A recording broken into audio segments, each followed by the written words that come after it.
Доброго времени суток, дорогие зрители! С вами снова Дедуля Вестлундер, это Twin Fallout Mods, и сегодня вас ждет новый формат, если так можно сказать, видео. Давайте с вами попробуем сделать Fallout 4 не такой убогой игрой и замутим формат Make 4 Great Again. Да, я знаю, что многим четверка не заходит настолько, что их пуканы просто-таки взрываются. И да, другие видео, не связанные с модами, вы, почти 3500 подписчиков, не смотрите.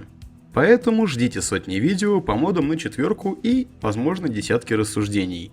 Сказать честно, вы довели Ника, он плакал горючими слезами. Поэтому не жалуемся теперь. В моем списке, между тем, больше 200 модов, поэтому пристегиваемся и давайте приступим.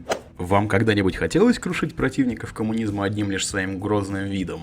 Ну что ж, have no fear, Captain Communism is here. Модецкий капитан коммунизм добавляет плащ, перчатки и шапку в советской расцветке. И, разумеется, позволяет вам отыграть роль супергероя, трудящихся как нельзя лучше. И раз уж мы пошли по модецким, относящимся к нам, то и весь выпуск будет так или иначе связан с СССР и Россией. Следующие два мода по цене одного. Это шлем Алтын и костюм Горка, который позволит вам стать самым настоящим спецназ-файтером. В общем, вы сможете мочить вражин в стиле. Что вы говорите? Говорите, не хватает Real True Russian Power оружия? Ну их есть у нас. Модецкий Elysium AK, который добавляет в игру калашников и, честно сказать, так себе кенца. Но блин, насколько же хорошая у него модель с текстурками. А уж стреляет это оружие, закачаешься. Особенно мне зашли разрывные патроны. Что может быть лучше, чем в 1-2 магазина завалить 150 врагов? В принципе, ничего. Чтобы добавить еще капельку стиля Горке и Алтыну, я решил добавить мод Metro Gas Masks, который добавляет известные противогазы мира в игру. Тут комментарии на самом деле излишние, просто посмотрите, как эти бэтбои сидят на мордашке нашего ГГ. Где-то слышал, что вроде как китайцы развязали войну, так отчего же совсем ничего китайского нет в 4-й части, ну кроме подводной лодки, конечно. Мод Chinese Команда добавляет наряд китайского команда из 3-й части, не знаю зачем он кому-нибудь может быть понадобится. Но, возможно, вы сможете отыграть роль шпиона Чайны. Знаете что? Кто понял жизнь, тот не торопится. И вообще, спешка нужна лишь при ловле блох. И за этими мудрыми словами скрывается мое желание представить вам модецкий must-have под названием Bullet Time. Если вы по какой-то причине до сих пор не пользуетесь, вам должно быть очень стыдно. Очень-очень стыдно. Срочно качаем его и радуемся. Для мочилова со стилем не хуже, чем для кино снимает Майкл Бэй, настоятельно рекомендую вам модецкий Spitfire.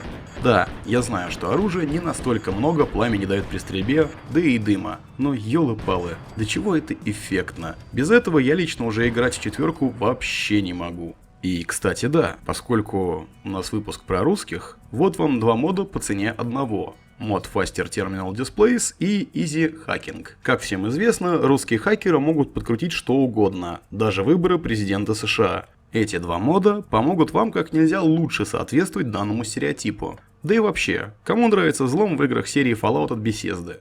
Ну что ж, дорогие зрители, на этом и заканчивается первый выпуск Make 4 Great Again. Некоторые будут негодовать по поводу четверки снова и снова, но бог с вами. А всех адекватных зрителей я очень сильно попрошу не лениться и черкнуть пару строк по данному видео о формате и о самих модах. Также я вас очень сильно попрошу распространять данное видео в соцсетях. Вам это несложно сделать и, надеюсь, не жалко. Всего лишь репостик из нашей группы, а нам это будет очень приятно и, возможно, поможет снова вернуться на стезю Вегаса через какое-то время. Спасибо вам всем за просмотр. С вами был Дедуля Вуст. Всем удачи, всем пока.